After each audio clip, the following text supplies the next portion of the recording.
UFO house.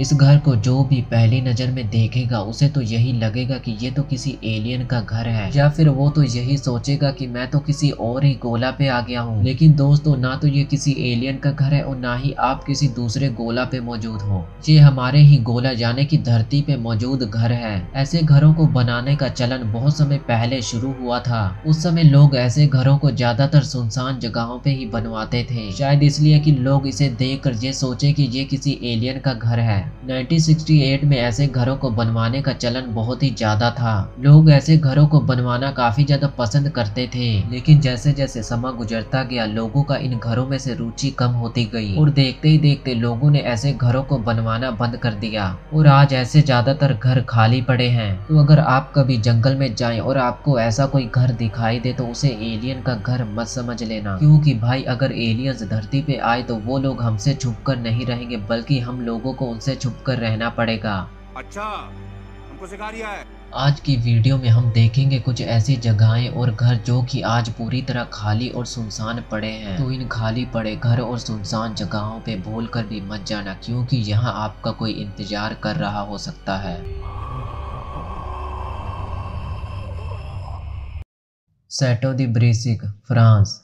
भाई लोग पहले तो इस घर को देखो यार। सॉरी, ये घर नहीं बल्कि महल है। सच बताओ किसका जिगरा इतना बड़ा है जो कि इतने बड़े महल में अकेले रह लेगा, वो भी ये जानते हुए कि इस महल में एक आत्मा भटकती है। मैं तो इस महल को बाहर से ही देख कर भाग लूं। आप क्या करोगे कमेंट करके बताना। ये फ्रांस का सबसे ऊंचा महल और भूतिया जगहों में से एक है। इसमें 7 मंजिले, 204 कमरे, कई फोटो गैलरीज और एक ओपेरा हाउस है जिसमें 200 लोग बैठ सकते हैं। इस किले का निर्माण काउंट्स अंजू ने 11वीं सदी में करवाया था। ऐसा कहा जाता है कि दुनिया के दूसरे महलों की तरह ये महल भी भूतिया है। ऐसा माना जाता है कि इस महल में लाडेन बट या ग्रीन लेडी की आत्मा भटकती हुई दिखाई देती है। ग्रीन लेडी किंग चार्ल्स की नाजायज संतान थी। 15वीं सदी में नाजायज संबंधों के कारण उसके पिता ने उसकी हत्या कर दी। ग्रीन लेडी अक्सर इस महल में हरे रंग के कपड़े पहने हुए दिखाई देती है। लोग कहते हैं कि उसकी आंखों और नाक की जगह छेद होते हैं। जब वो दिखाई नहीं देती तो उसके चलने की आवाजें पूरे महल में सुनाई देती हैं। वर्ट्यूना सिटी, ऑस्ट्रेलिया। ऑस्ट्रेलिया का शहर वर्ट्यूना भी एक ऐसा शहर है जहां कोई भी इंसान नहीं रहता। पश्चिमी ऑस्ट्रेलिया के इस शहर की खदानों में एक के बाद एक दुर्घटनाएं होने लगी। आखिरकार साल 1966 में खदानें बंद कर दी गई और साल 2007 में ये शहर पूरी तरह वीरान हो गया, यहाँ तक कि इसे ऑस्ट्रेलिया के नक्शे से भी हटा दिया गया। आज भी जब कोई इंसान इस शहर के पास से गुजरता है तो उसके अंदर एक डर पैदा हो जाता है। चेंगी हॉस्पिटल, सिंगापुर।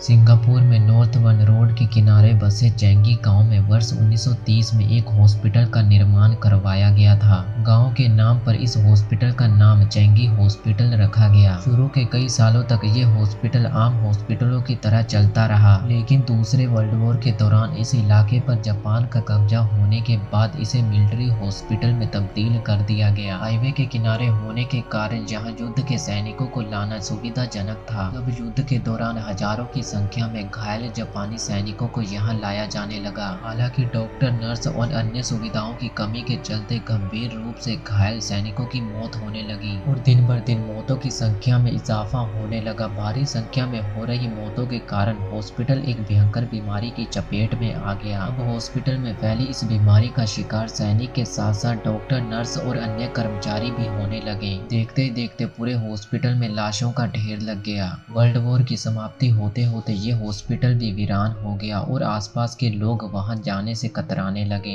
देखते ही देखते पूरा हॉस्पिटल खंडर में तब्दील हो गया। आसपास के लोगों का कहना है कि इस हॉस्पिटल में मरे सैनिकों और डॉक्टरों की भटकती हुई आत्माएं दिखाई देती हैं। Cyprus, ghost town.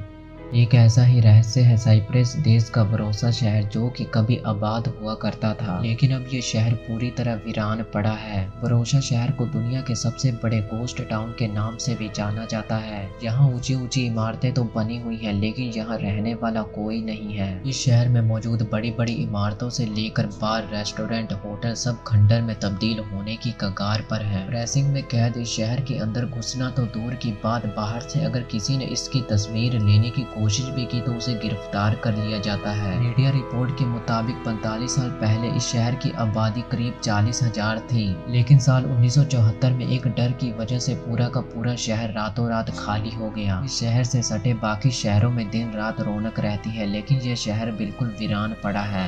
दरअसल जुलाई 1974 में तुर्की सेना ने साइप्रस पर ग्रीस राष्ट्रवादियों के तख्ता पलट के विरोध में हमला कर दिया था, जिसके बाद नरसंहार के डर से पूरा का पूरा शहर एक ही रात में खाली हो गया और यहाँ पे रहने वाले लोगों ने आसपास के शहरों में जाकर शरण ली। तुर्की के हमले की वजह से साइप्रस दो हिस्सों में बट गया, जिसका नाम ग्रीस साइप्रस, तुर्की साइप्रस है। ब्रोशा शहर फिलहाल तुर्की सेना के कब्जे में है। यहाँ सिर्फ तुर्की की पेट्रोलिंग टीम ही आ सकती है, इसके अलावा यहाँ किसी को भी आने की इजाजत नहीं है। तो दोस्तों आज की वीडियो के लिए फिलहाल इतना ही। इनमें से कौन सी जगह पे आप जाना ज्यादा पसंद करोगे, कमेंट करके जरूर बताना।